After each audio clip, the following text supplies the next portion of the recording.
नमस्कार, मैं श्रेया शर्मा और आप देख रहे हैं हिमाचल टुडे बुलेटिन की शुरुआत करते हैं आज की बड़ी खबरों से। सबसे पहले बात करते हैं एचपीयू में ईआरपी सिस्टम पर बवाल थमने का नाम ही नहीं ले रहा है। 80% छात्रों के फेल होने के बाद छात्र सड़कों पर है।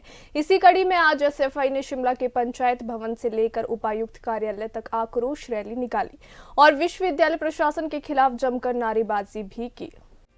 एसएफआई के जिला सचिव बंटी ठाकुर ने बताया कि रूसा के बाद अब ईआरपी सिस्टम से 80% छात्र फेल हो गए हैं। रूसा के लागू होने से 90% छात्रों को इसका नुकसान भुगतना पड़ा था। उन्होंने कहा कि विश्वविद्यालय प्रशासन ने ईआरपी सिस्टम पर 8 करोड़ से ज्यादा खर्च किया है, लेकिन नतीजे शून्य है।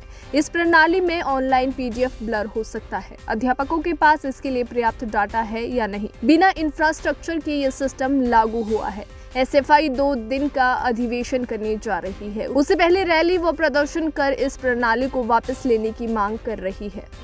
एसएफआई शिमला जिला का 2 दिवसीय सम्मेलन यहाँ पर कालीबाड़ी के अंदर होने जा रहा है। उसके साथ साथ हम लोग यहाँ पर रैली इसलिए करने जा रहे हैं कि कुछ समय पहले जो फर्स्ट ईयर का जो अभी रिजल्ट आया है 6 महीनों के बाद, उसके अंदर जो 80% स्टूडेंट जो फेल हुआ है, उस ईआरपी सिस्टम के खिलाफ हम रैली करने जा रहे हैं। इस रैली के माध्यम से और जो हमारा मुख्य जो इशू है कि हम इस रैली के माध्यम से आम लोगों को भी ये बताना चाह रहे हैं कि जब से हिमाचल प्रदेश के अंदर स्टार्टिंग जब से रूसा सिस्टम आया था, रूसा सिस्टम के अंदर भी हम ये बोल रहे थे कि आपका जो स्ट्रक्चर है वो इस लायक नहीं है कि आप इस रूसा सिस्टम को लागू कर सकते हैं। अभी हाल ही में प्रदेश सरकार हिमाचल प्रदेश पहला ऐसा राज्य है जिसने सबसे पहले एनईपी को लागू किया है और ये सब जो हो रहा है सिस्टम, इसका सबसे बड़ा कारण एनईपी है। और जो ईआरपी सिस्टम की हम बार बार बात कर रहे हैं, हमारे साथ नारे भी लगा रहे हैं, हम ये बोल रहे हैं कि प्रदेश विश्वविद्यालय हर साल 8 करोड़ से ज़्यादा रुपए खर्च अगर ईआरपी सिस्टम के ऊपर कर रही है, उसके बावजूद अगर आप स्टूडेंट को 6-7 महीने के बाद अगर रिजल्ट निकालने के बाद भी अगर आप 80% स्टूडेंट को फेल कर रहे हैं, क्योंकि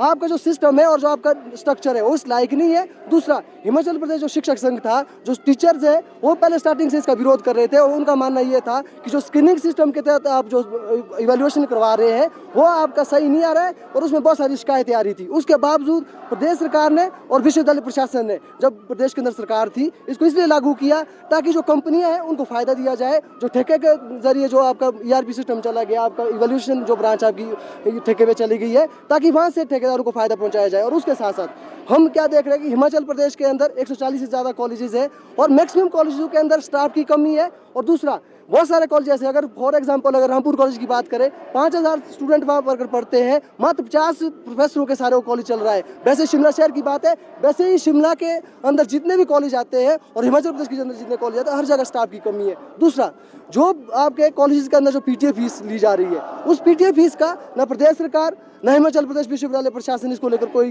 संज्ञान ले रहा है, क्योंकि पीटीए फीस का जो पैसा है वो आरटीआई के तहत ना कॉलेज के प्रशासन ने उसका जवाब दे रहा है, ना ही आपके हायर एजुकेशन इसके ऊपर कोई जवाब दे रहा है। इसलिए इन सब इशू को लेकर हम आज ये रैली की यहाँ पर हमने, ये हमारा इशू है। जो कमी है कि जो आपका इवैल्यूएशन करने का तरीका, क्योंकि आपने स्क्रीनिंग करवाई ऑनलाइन, आपने प्रोफेसरों को जो आप पीडीएफ बना के भेजी है, वो पीडीएफ के अंदर एक तो ब्लर आ रहा है। दूसरा, अगर जो साइंस क्या बोलती है, साइंस ये बोलती है कि जो पढ़ने और पढ़ाने का जो तरीका है और जो स्क्रीनिंग आपके इवैल्यूएशन करने का सबसे अच्छा तरीका है, आपका मैनुअली जो होगा, मैन टू मैन होगा, वो आपका बेस्ट तरीका है। दूसरा कि आपने जब पीडीएफ के जरिए आपने टीचरों को दे दिया है, उनके पास नीचे कितना डाटा है, वो कितना उनके पास सोर्सेज नीचे है, उसको कैसे वो चेक कर रहे हैं, उसकी कोई देख रेख नहीं है। दूसरा, उसके ऊपर जब हिमाचल प्रदेश के जब शिक्षक संघ ये बोल रहा था कि आपका ईआरपी सिस्टम है, जो आपका स्क्रीनिंग के तहत जो आप इवैल्यूएशन कर रहे हैं, इसको आप दोबारा चेक करिए, इसको अभी आप इस लागू नहीं करिए। परंतु विश्वविद्यालय प्रशासन ने हर बार यही है, आज की जैसी बात नहीं है। इससे पहले जब रूसा सिस्टम आया था